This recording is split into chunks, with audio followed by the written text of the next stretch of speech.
Hello everybody, Xander here, and today we're back with another book review. This is another entry for February.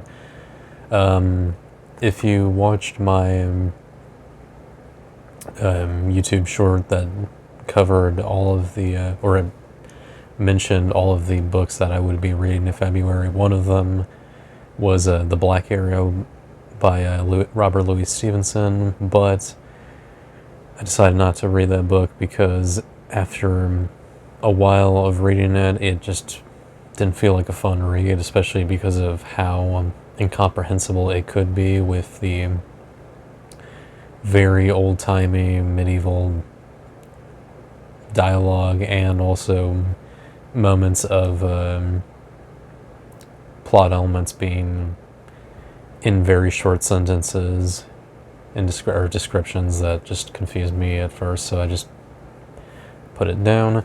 So instead, what I was reading in February alongside some of the other entries was Sharpe's Revenge by Bernard Cornwell. This book was released in 1989, is apparently the 19th entry in a series of books written by Cornwell, and are all following a British Army general British Army major by the name of Richard Sharpe, who, as the title suggests, gets his revenge mostly at the start on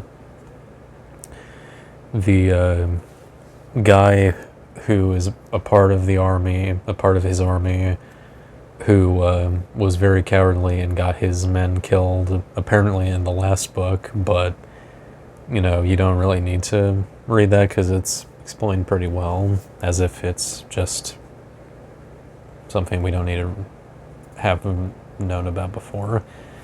The rest of the plot follows the villain, who is a French trying to think, French general, or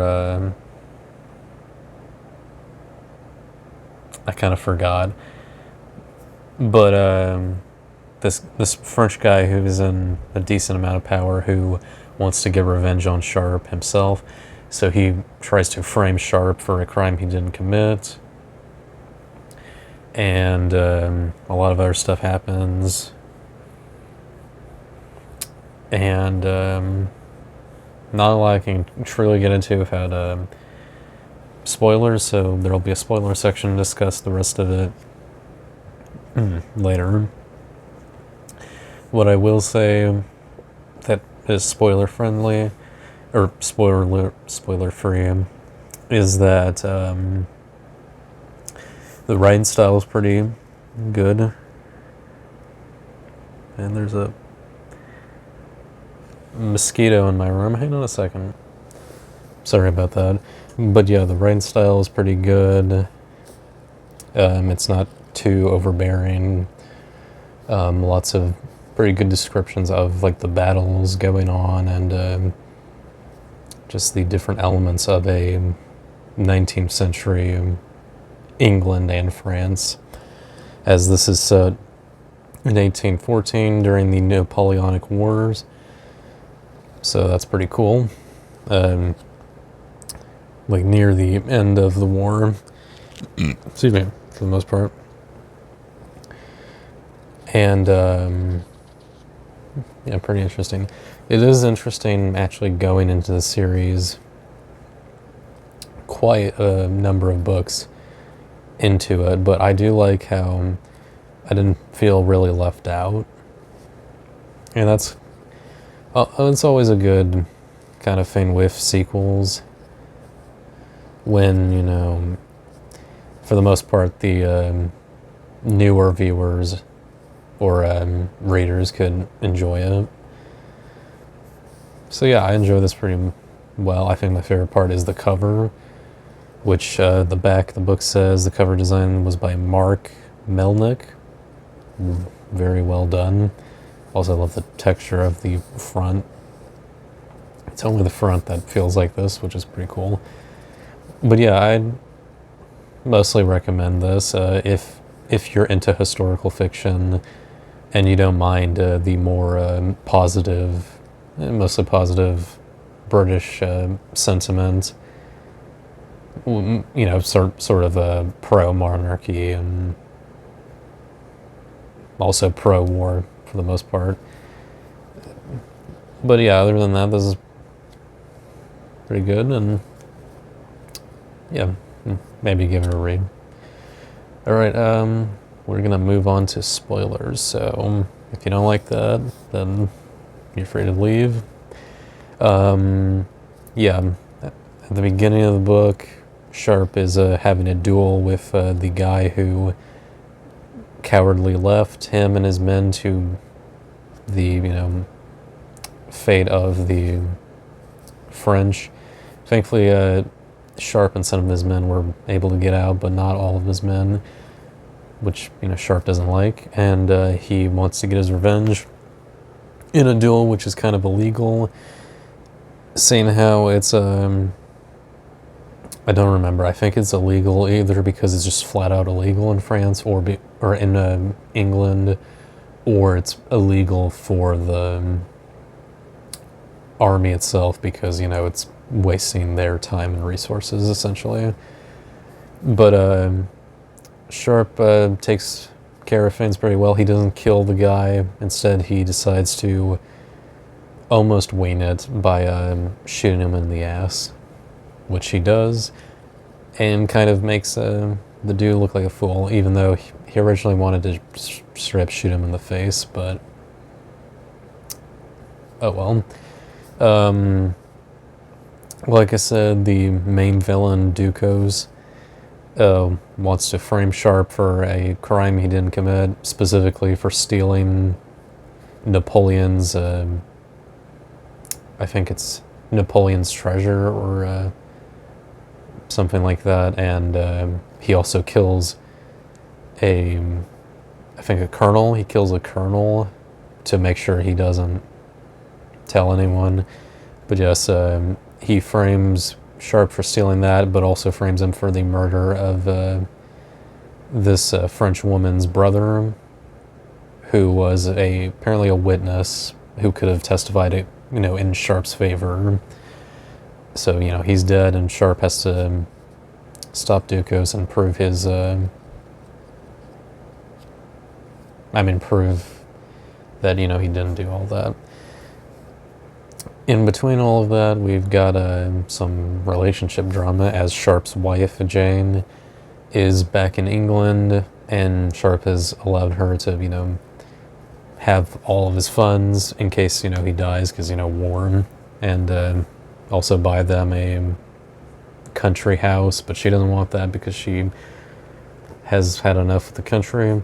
In the midst of all that, she apparently falls in love with this dude who is also a military guy, but I'm pretty sure he's not really friends with Sharpe, but it's still, interesting. I think it's more interesting and weird to me, a little funny at the same time too, that, because this is the first book in the series I've read, it's a little funny that, they set Jane up as like this wife that he's had for a bit. Like, we were probably supposed to like really be on board with the relationship, really hope that they stay together in the other books, and then she gets with another dude. It's just a little funny. And Sharpe gets with the sister of the guy he was framed of murdering, so yeah, that shit happened. It's just like, okay. Even more scandalous is the fact that an old friend of Sharpe's, Fredrickson, was hitting on this lady and got rejected, so he's fucking pissed that Sharpe not only got to marry her, but got her pregnant. So it's just like, damn. Holy shit. But eventually Sharpe, takes out Dukos, obviously. all of the men following him want gold. So at one point, Sharpe throws some gold into a cannon and shoots it away, so they just go after it, which is kind of funny.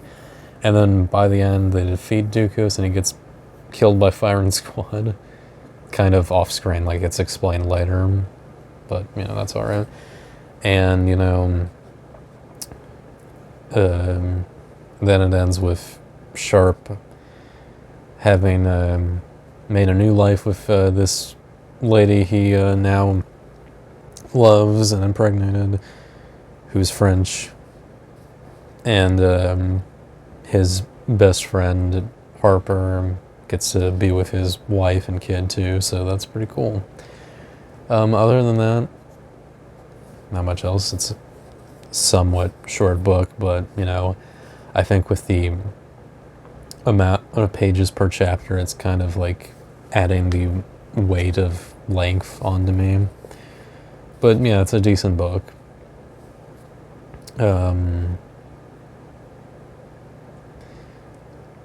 I enjoy some of the moments. I wouldn't say these characters are like really speaking to me and truly compelling to me, but you guys who might have read any of these, especially if you're British, but I don't know how many UK viewers I have, you guys might like these if you've read them before.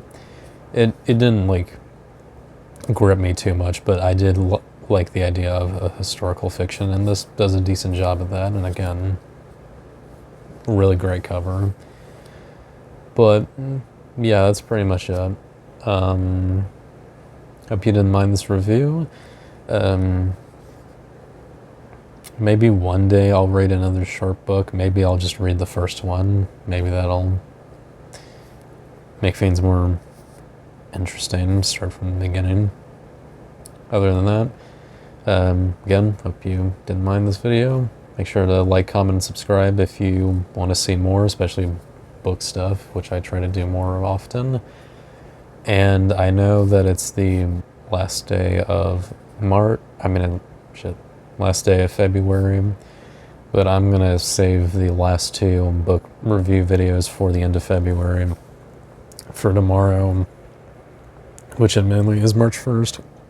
Excuse me. But I am getting kind of tired, so I'm gonna have this be the last book review for today. Till then, I'll see you guys next time.